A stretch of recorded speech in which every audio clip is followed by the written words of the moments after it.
Hi,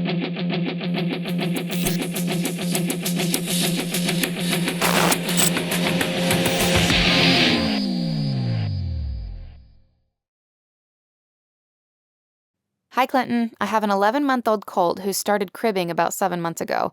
He was in an enclosed area with other colts his age for about 6 months. Since then, he's been in a pasture with other colts his age and older geldings. He still cribs on the gate and wooden posts he can find. Is there anything we can do to stop him?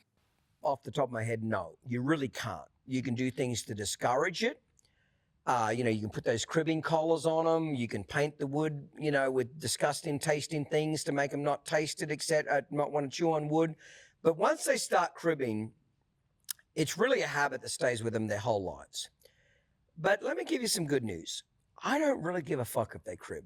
I'll be honest.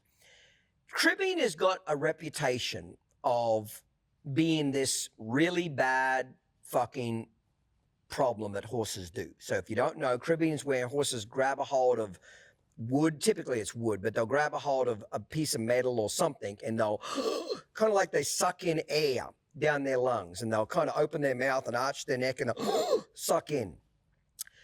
It's kind of like maybe a toddler sucking their thumb, okay?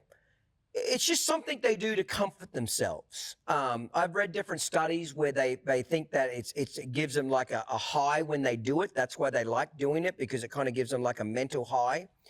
Could be a stress release. There's a lot of theories on that. Nobody really knows why they do it. The old theory used to be if you had a horse that cribbed and you stalled it with another horse that cribbed, it will teach the other horse to crib. I have found that not to be true. Meaning that I'm not saying it can't happen, but I think they're horses that are just genetically prone to do it. I'll give you a perfect example. My dad used to breed 2 or 3 slow thoroughbred racehorses every year, and he focused on the slow part, okay? But he enjoyed breeding them. So one time I come home from America, and there's this 2-month-old foal, and I go out in the pasture and look at my dad's racehorses. And this fucking thing is cribbing on a tree stump. There was an old tree that was cut off about 3 feet off the ground. And this 2-month-old foal is literally grabbing a hold of this tree stump, sucking in air like this. And I said to my dad, when did this little fucker learn this? He said he's been doing it since about 3 weeks of age.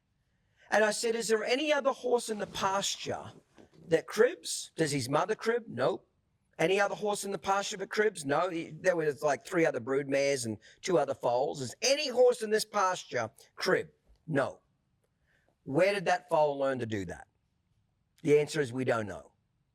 He was fed the same diet the other foals were on, the other mares were on. No other horse had a history of cribbing, but he was doing it at 8 weeks old. But here's the deal.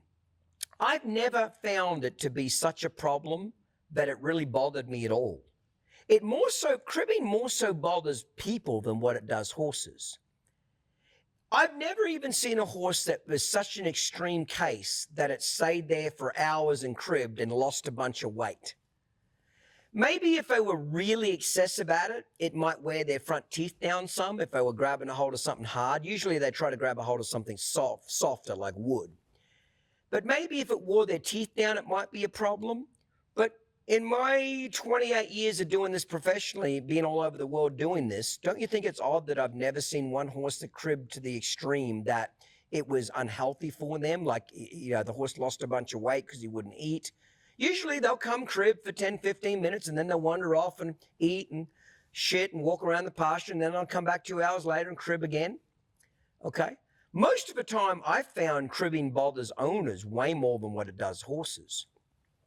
A lot of people think that cribbing is like the death, meaning that if you have a horse that cribs, it can't come into my barn. I don't believe it's a learned behavior from other horses. I just don't. I've had horses that cribbed, but I've left in my barn that never taught any other horse how to crib. I've had other horses that learned to crib that weren't around any other cribbing horses. So I don't really know why they started, and I don't think really anybody does know. But I don't give a fuck. You might say, Clinton, would you ever buy a horse that cribbed? Oh, sure shit, if it was well-trained, yes. If it was a well-trained horse and it suited everything the owner wanted it to do, or even I wanted it to do, I'd buy a horse that cribbed in a heartbeat if it was a good horse. Because it doesn't bother me at all that they crib, okay? People think cribbing, I think people use cribbing as a way to beat up an owner on to get the price down more than anything. It's kind of like home inspections. You buy a home and you get a home inspection. Do you know what people really use home inspections for? Negotiating power. That's what it really is. Well, the left plug in the rear of the house, electrical plug, it doesn't quite work. Got to knock a little money off for that. Well, I saw one ant that crawled up the side of the kitchen wall. There must be insects. You know, I'm not saying home inspections are not important. They are. But more than anything, people really use them to fucking negotiate a price, to get the price down. That's typically how I think people look at cribbing. People think it's a way bigger deal than what it really fucking is. Okay? That's just my opinion. I just don't give a shit. I'd buy a horse that cribs. I'd put it beside my most valuable horse in the world. Some people say that cribbing's because they're bored. I disagree.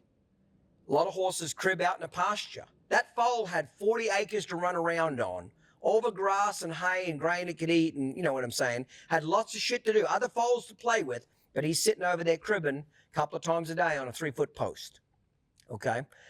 So reality is I think people make a big deal of it. I wouldn't give a shit. Just go about your business. You do have to disclose it in a sale. Okay? The biggest problem with cribbing is people won't give you what the horse is really worth. That's really the honest to God truth of it, is they probably won't pay you what the horse is worth because they're using it as the negotiation to do it. Does that make sense?